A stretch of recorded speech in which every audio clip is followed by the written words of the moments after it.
हाय दोस्तों, आज जैन धर्म का पार्ट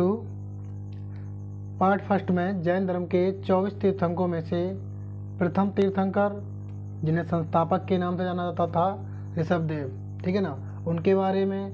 और द्वितीय तीर्थंकर अजीतनाथ थे, ठीक है ना। और उसके बाद है 22वें तीर्थंकर अरिष्टनेमी और 23वें तीर्थंकर पार्श्वनाथ के बारे में जानकारी हासिल की थी कल। और उसके बाद 24वें तीर्थंकर स्वामी महावीर स्वामी के बारे में, ठीक है ना। तो 24 तीर्थंकरों में से कुछ जो मुख्य तीर्थंकर थे उनके बारे में कल जानकारी दे दी गई थी। आज जो है जैन धर्म का पार्ट 2 में उनकी जैन सभा है। और जैन धर्म आगे चंद्रगुप्त के शासनकाल में जैन धर्म दो भागों में टूट जाता है, श्वेतांबर और दिगंबर, ठीक है ना, दिगंबर। तो इन दो भागों में टूटने का कारण, ठीक है ना, इन दोनों भागों के नेतृत्वकर्ता कौन कौन, तो आज आइए इन्हीं के बारे में चर्चा करते हैं, ठीक है ना। चलो जैन सभाओं के बारे में बात करते हैं। जैन सभा, तो जैन धर्म में दो जैन सभाएं प्रमुख हैं। जैन सभाएं, तो दो जैन सभाएं प्रमुख हैं। जैन धर्म में एक टेबल नुमा या साड़ी नुमा कुछ कॉलम बना लेते हैं। तो देखिए ये टेबल नुमा बना लिया है हमने। तो क्रम संख्या, स्थान, काल, अध्यक्ष और मुख्य बिंदु। तो क्रम संख्या की बात करें तो प्रथम जैन सभा,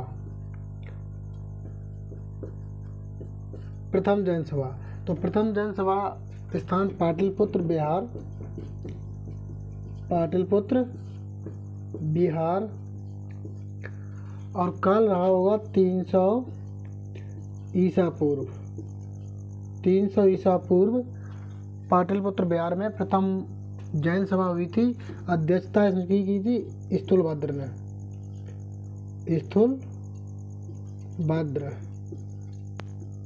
स्थूलभद्र ने इसकी अध्यक्षता की थी। और इसमें मुख्य बिंदु थे 12 अंगों का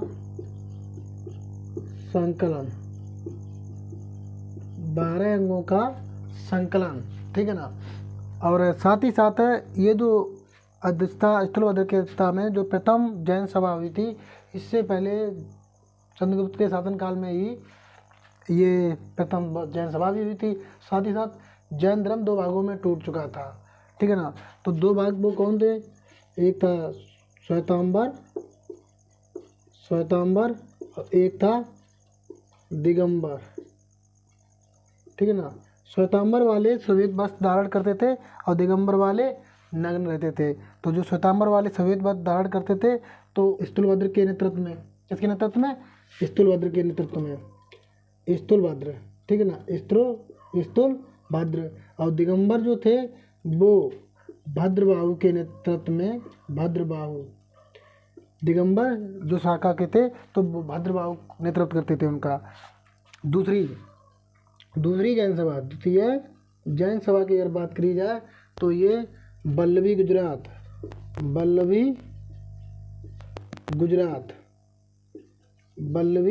गुजरात नामक स्थान पर भी। और इसका काल रहा होगा 512 ईस्वी, ठीक है ना। उसके बाद इसकी अध्यक्षता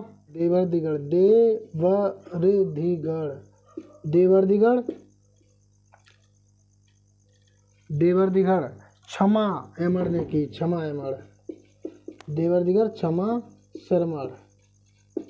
शर्मड़ ने की, नाम भी अजीब है, देवारदिगढ़ क्षमा शर्मड़ ने की। और इसमें मुख्य बिंदु था कि बिखरे हुए ग्रंथों का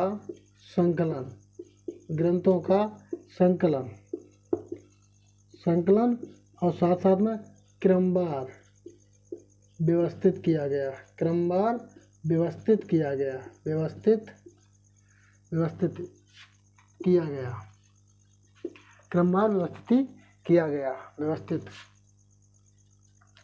गया, ठीक है ना।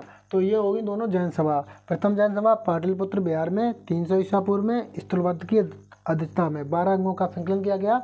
इसमें श्वेतांबर और दिगंबर दोनों के नेतृत्वकर्ता स्थूलभद्र व भद्रबाहु दोनों मौजूद थे, ठीक है ना, दोनों के नेतृत्व में। उसके बाद द्वितीय जैन सभा वल्लभी गुजरात 512 ईस्वी में, ठीक है ना, देवादिगढ़ क्षमा शर्मण इन्होंने अध्यक्षता की थी। और मुख्य बिंदु क्या था, बिखरे हुए ग्रंथों का संकलन और क्रमवार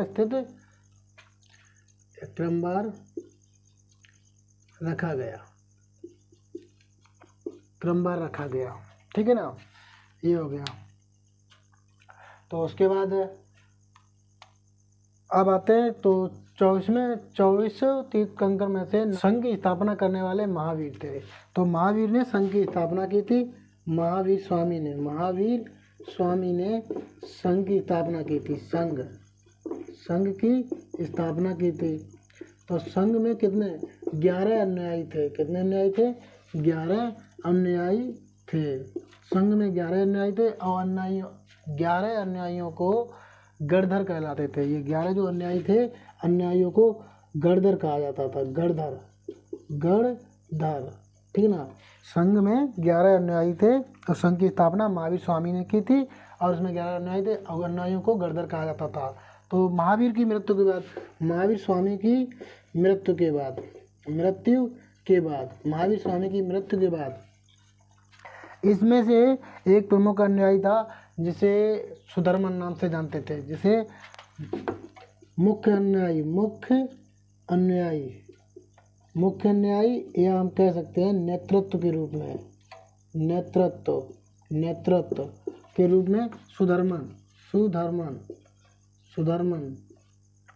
अर्थात 11 अनुयायी में से एक मुख्य अनुयायी नेतृत्व के रूप में बना सुधर्मन, ठीक है ना। सुधर्मन को नेतृत्वकर्ता के रूप में माने गए, ठीक है ना, सुधर्मन को नेतृत्वकर्ता के रूप में माना गया। कब, महावीर स्वामी की मृत्यु के बाद, ठीक है ना।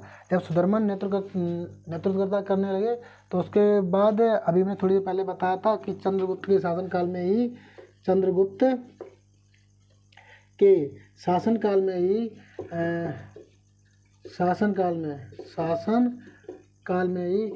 जैन धर्म 2 भागों में टूट गया था। जैन धर्म 2 भागों में टूट गया था। वो 2 भाग कौन थे, श्वेतांबर और दूसरा था दिगंबर, ठीक है ना, दिगंबर। अगर श्वेतांबर की बात करें तो श्वेतांबर में स्थूलभद्र के नेतृत्व में और दिगंबर भद्रबाहु के नेतृत्व में ये दोनों शाखाएं चलाएंगी, ठीक है ना, ये दोनों शाखाएं। तो जैन धर्म की ये दो शाखाएं हैं। तो 2 शाखाएं, आइए उनके बारे में चर्चा कर रहे थे, डिफरेंट उन दोनों में अंतर क्या है, ठीक है। श्वेतांबर और दिगंबर में अंतर क्या है। तो श्वेतांबर और दिगंबर में वो बौद्ध धर्म की तरह है, जिस तरह बौद्ध धर्म में उसी तरह इनमें भी एक पुरानी रीति रिवाज रूढ़वादी परिवर्तन को स्वीकार किया और एक ने रूढ़वादी परिवर्तन को नहीं स्वीकारा, ठीक है ना। तो इधर श्वेतांबर एक और एक इधर बना लेते हैं दिगंबर लिख सकते हैं कुछ, दिगंबर, ठीक है ना। 2 यहाँ बीच से कर लेते हैं टेबल का आकार का, ठीक है ना, एक साड़ी बना लेते हैं। उसके बाद पहला पॉइंट लिखता है कि संस्थापक जो श्वेतांबर के संस्थापक थे वो स्थूलभद्र थे। संस्थापक श्वेतांबर के स्थूलभद्र थे। कौन थे, स्थूलभद्र। और दिगंबर के संस्थापक भद्रबाहु थे।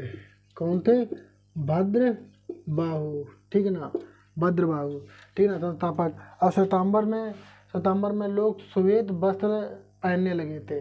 कैसे वस्त्र पहनने लगे थे, श्वेत वस्त्र पहनने लगे, ठीक है ना। जबकि दिगंबर में लोग नग्न ही रहते थे, कोई वस्त्र धारण नहीं करते थे दिगंबर वाले, ठीक है ना। पुराने रूढ़वादियों में संबंधित रखते थे, ये परिवर्तनशील थे, ठीक है ना, इन्होंने परिवर्तन कर लिया था। उसके बाद और स्त्री के श्वेतांबर में स्त्री के लिए मोक्ष है, श्वेतांबर में स्त्री के लिए भी मोक्ष बताया गया, स्त्री के लिए मोक्ष, ठीक है ना, मोक्ष। जबकि दिगंबर में स्त्री के लिए कोई मोक्ष नहीं है, स्त्री के लिए कोई मोक्ष नहीं है, ठीक है ना, दिगंबर कोई मोक्ष नहीं है। तो जैन धर्म में स्त्रियों का प्रवेश वर्जित था, ठीक है ना, स्त्रियां उसमें जैन धर्म में शामिल नहीं होती थी शुरुआत में। लेकिन जब दिगंबर शाखा आई उन्होंने स्त्रियों को प्रवेश भी दिया और कहा स्त्रियों के लिए मोक्ष है। क्योंकि अब इससे ये संबंधित है, दिगंबर में ऐसा क्यों नहीं हुआ, क्योंकि दिगंबर में लोग और दिगंबर में जो अनुयायी होते थे वो नग्न अवस्था में रहते थे। स्त्रियों के लिए ये संभवता नहीं है संभव, ठीक है ना। जबकि श्वेतांबर में लोग वस्त्र पहनने लगे थे, श्वेत वस्त्र, तो यहाँ स्त्रियों के लिए संभवता हो जाती थी, क्योंकि वस्त्रों के साथ सफ़ेद साड़ी या सफ़ेद कप वस्त्रों में वो रह सकती थी। इसीलिए यहाँ स्त्रियों के लिए मोक्ष के लगा दिया गया, यहाँ स्त्रियों के लिए कोई मोक्ष नहीं है, ये मेन कारण है, ठीक है ना इसका। उसके बाद अगर बात किया महावीर स्वामी को ये मूर्ति पूजा ठीक करते थे, जबकि दिगंबर वाले मतानुसार एक महापुरुष थे। तो यहाँ महावीर स्वामी की मूर्ति पूजा, महावीर स्वामी की मूर्ति पूजा, ठीक है ना, मूर्ति पूजा करने लगे थे। जबकि दिगंबर वाले इन्हें महावीर स्वामी को महापुरुष मानते थे। महावीर स्वामी को महापुरुष मानते थे, महापुरुष। अच्छा, ये कारण क्या रहा होगा कि इन दोनों शाखाओं में बंटने का। एक बार क्या हुआ था, चंद्रगुप्त के मौर्य के साम्राज्य में ही एक बार अकाल पड़ा था, लगभग 12 वर्षों का। चंद्रगुप्त के शासनकाल में अकाल पड़ा था 12 वर्षों का, तभी ये दोनों शाखाएं टूट गई थी। कैसे क्या हुआ, श्वेतांबर नाम की एक दूसरी शाखा स्थूलभद्र के नेतृत्व में चल रही थी जैन धर्म में। इन्होंने श्वेत वस्त्र धारण करना शुरू कर दिया था और महावीर स्वामी की मूर्ति पूजा भी, ठीक है ना, स्त्रियों के मोक्ष के लिए भी साधन बोल दिया गया था, ठीक है। जबकि दिगंबर में ऐसा कुछ नहीं था, स्त्रियों का प्रवेश वर्जित था, क्योंकि ये लोग सभी नग्न अवस्था में रहते थे। यही कारण था इन दोनों शाखाओं का टूटने का, ठीक है ना। चंद्रगुप्त शासन काल में अकाल के कारण ये शाखा चली गई। भद्रबाहु है, ये दक्षिण भारत चले गए थे। कहाँ चले गए थे, जो ये शाखा दक्षिण भारत चले गए थे, दक्षिण भारत, ठीक है ना। जब अकाल पड़ा था तो ये शाखा दक्षिण भारत चली गई, तो ये शाखा यहीं रही थी, ठीक है ना। तो इसके भद्रबाहु के नेतृत्व में दिगंबर शाखा रही और श्वेतांबर स्थूलभद्र के शासन का नेतृत्व में रही, ठीक है। तो ये दोनों शाखाओं के बाद अब बात करते हैं 24 तीर्थंकरों में से कुछ 4 प्रमुख तीर्थंकर थे, जिनके बारे में प्रतीक चिन्हों के बारे में वर्णन किया जाता है। 24 तीर्थंकरों में से, तो 24 तीर्थंकर थे, उनमें से 4 प्रमुख थे, ठीक है ना। 4 वो प्रमुख थे, तो उनके प्रतीक चिन्हों के बारे में बात की जाती है। एग्जाम में काफ़ी बार एग्जाम में पूछा गया है। 24 तीर्थंकरों में से 24 तीर्थंकर में से 4 जो प्रमुख हैं, 4 तीर्थंकर के प्रतीक चिन्ह के बारे में पूछा जाता है। वो कौन कौन से हैं, वो इधर लिख लेते हैं।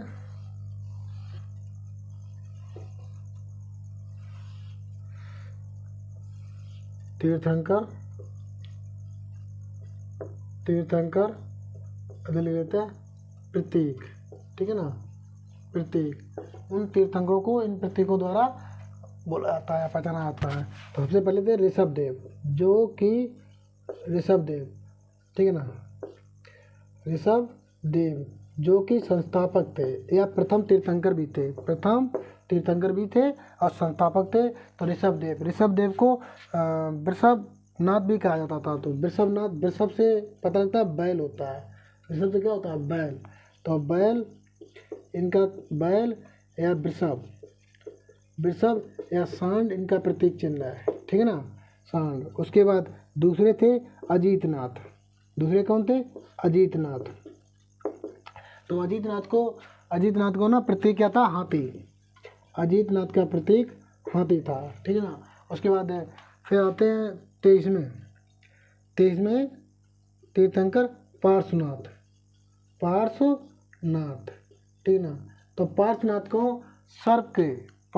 को सर्प से दर्शाया गया है। उसके बाद 24वें तीर्थंकर महावीर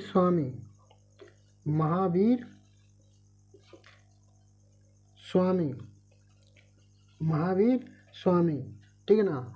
महावीर स्वामी को सिंह से प्रतीक दिखाया गया है। महावीर स्वामी का कौन सा प्रतीक है? सिंह। तो आपको क्वेश्चन करा जाएगा कि महावीर स्वामी का प्रतीक चिन्ह क्या है, तो बैल, हाथी, सर्प, सिंह, तो सिंह, ठीक है ना। इस तरह आपको बोला जाएगा, ठीक है। ये तो हो गए उनके प्रतीक चिन्ह। अब प्रतीक चिन्ह के बारे में बात करें तो बाद में तो जैन साहित्य, अब आते हैं जैन साहित्य। तो जैन साहित्य की बात करें, जैन साहित्य, तो जैन साहित्य मगधी, अर्धमगधी भाषा में लिखे गए हैं। कैसे लिखे गए? अर्धमगधी भाषा में लिखे गए हैं।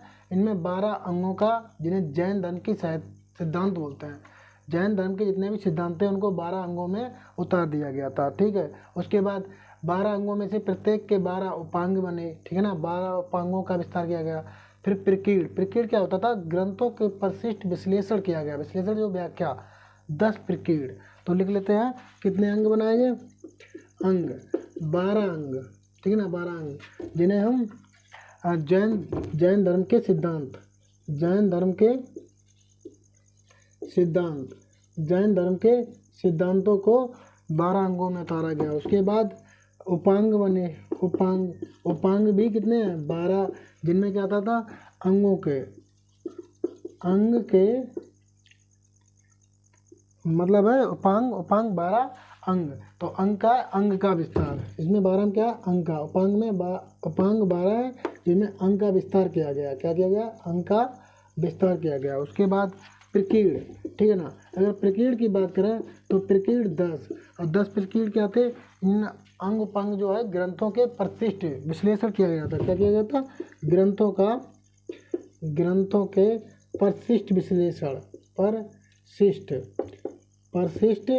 विश्लेषण किया गया था, परिशिष्ट विश्लेषण, ठीक है ना, विश्लेषण किया गया था, परिशिष्ट विश्लेषण किया गया था इन 10 प्रकीर्ण में, ठीक है ना। उसके बाद 6 सूत्र और मूल सूत्र भी जैन धर्म के कुछ ग्रंथ हैं। तो 6 सूत्र और मूल सूत्र, तो छेद सूत्र, ठीक है ना, और मूल सूत्र, ठीक है ना, 6 सूत्र और मूल सूत्र। तो 6 सूत्र की बात करें, मूल सूत्र की, तो ये बिच्छू,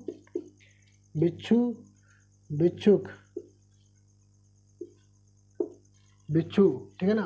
तो बिच्छू और भिक्षुकों, तो ये भिक्षुकों और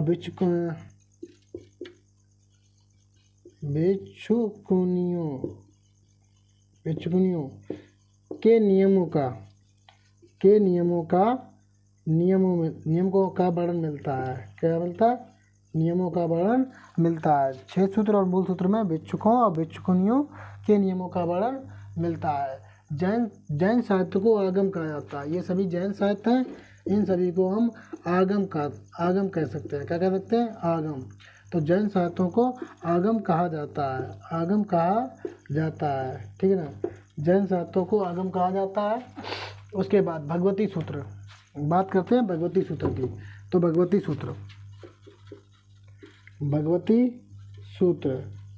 सूत्र से क्या प्राप्त होता है?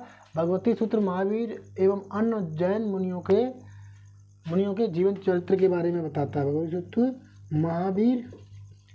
महावीर एवं अन्य जैन मुनियों के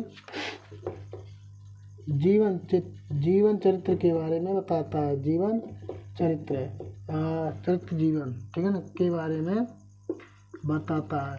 चरित्र चित्रण या चरित्र जीवन चरित्र के बारे में बताता है। उसके बाद कल्प सूत्र स्थूलभद्र की रचना है। कल्प सूत्र जो कि स्थूलभद्र की रचना है। किसकी है? स्थूलभद्र, ठीक है, स्थूलभद्र की रचना है कल्प सूत्र। इसमें क्या होता है? इसमें जैन का प्रारंभिक इतिहास बताया गया है। कौन बताया गया इसमें? जैन का प्रारंभिक इतिहास, जैन धर्म का प्रारंभिक इतिहास, जैन धर्म का प्रारंभिक इतिहास बताया गया है, ठीक है ना। कल्प सूत्र जो स्थूलभद्र की रचना है, इसमें जैन धर्म का प्रारंभिक इतिहास बताया गया। उसके बाद अगर बात करें तो जैन धर्म में शैली, तो मथुरा शैली का संबंध जैन धर्म से ही है। तो मथुरा के क्षेत्र में मुख्य रूप से जैन धर्म की मूर्तियाँ भी मिली हैं, ठीक है ना। मुख्य रूप से जैन धर्म की मूर्तियाँ मिली हैं। तो खजुराहो जो मंदिर है वो जैन धर्म और हिंदू धर्म के, खजुराहो का मंदिर 2 धर्मों से संबंध रखता है। तो हिंदू धर्म और जैन धर्म दोनों से जुड़ा हुआ मंदिर खजुराहो का मंदिर, ठीक है ना, खजुराहो का मंदिर, जो कि लिख लेते हैं थोड़ा।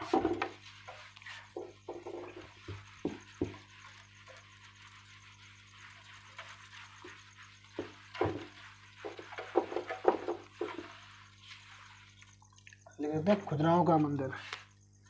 हाँ, तो मथुरा शैली है ना, मथुरा शैली है। मथुरा शैली का संबंध किससे है? मथुरा शैली का संबंध, मथुरा शैली का संबंध जैन धर्म से है। किससे है? जैन धर्म से है। मथुरा शैली का संबंध जैन धर्म से। यही कारण है कि मथुरा में जैन की बहुत मूर्तियाँ मिलती हैं, ठीक है ना। उसके बाद खजुराहो का मंदिर, जो खजुराहो का मंदिर है, खजुराहो का मंदिर, ठीक है ना, खजुराहो का जो मंदिर है वो हिंदू और जैन धर्म दोनों के संबंध रखता है।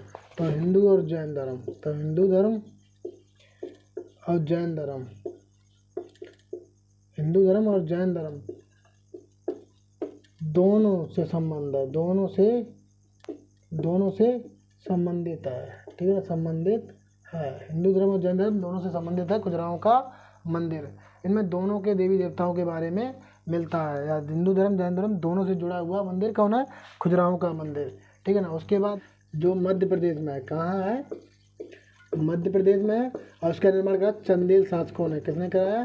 चंदेल शासकों ने निर्माण कराया था। चंदेल शासक ने निर्माण कराया था, चंदेल शासकों के द्वारा, ठीक ना, शासक के द्वारा निर्माण कराया था। उसके बाद आता है एक मंदिर माउंट आबू। क्या आता है? माउंट आबू ये कहाँ पड़ता है? राजस्थान। माउंट आबू राजस्थान, ठीक है ना, जो कि सोलंकी शासक, ठीक है ना, सोलंकी शासक।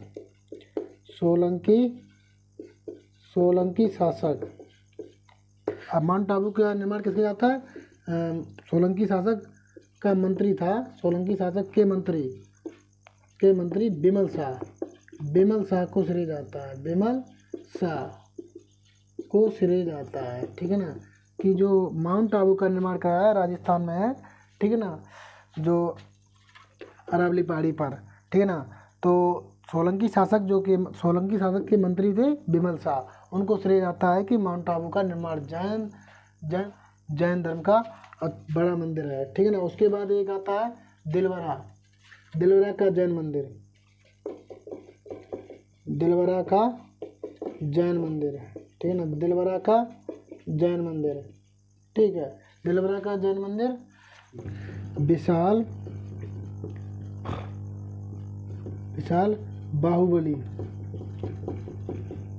बाहुबली मूर्ति, जो कर्नाटक,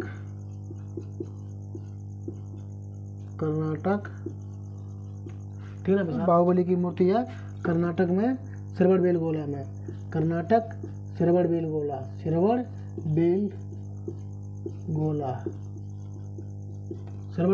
ठीक है ना, कर्नाटक में विशाल बाहुबली की मूर्ति है, जो जैन धर्म से संबंधित जोड़ी जाती है।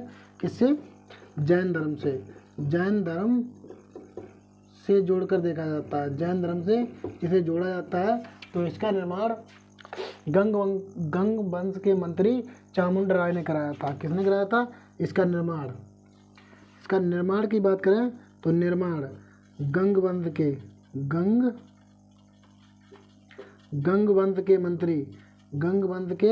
मंत्री थे चामुंड राय को श्रेय जाता है। जो विशाल बाहुबली की मूर्ति है, जिसे जैन धर्म से जोड़कर देखा जाता है, जो कर्नाटक श्रवणबेलगोला में है, उसका निर्माण गंग वंश के मंत्री चामुंड राय ने कराया था, ठीक है ना। और यहाँ जो विशाल बाहुबली की जो मूर्ति है, यहीं पर हर 12 वर्ष बाद एक मेला लगता है, 12 वर्ष बाद एक मेला लगता है, जिसको महामस्तकाभिषेक त्यौहार कहा जाता है। क्या बोलते हैं? महामस्तकाभिषेक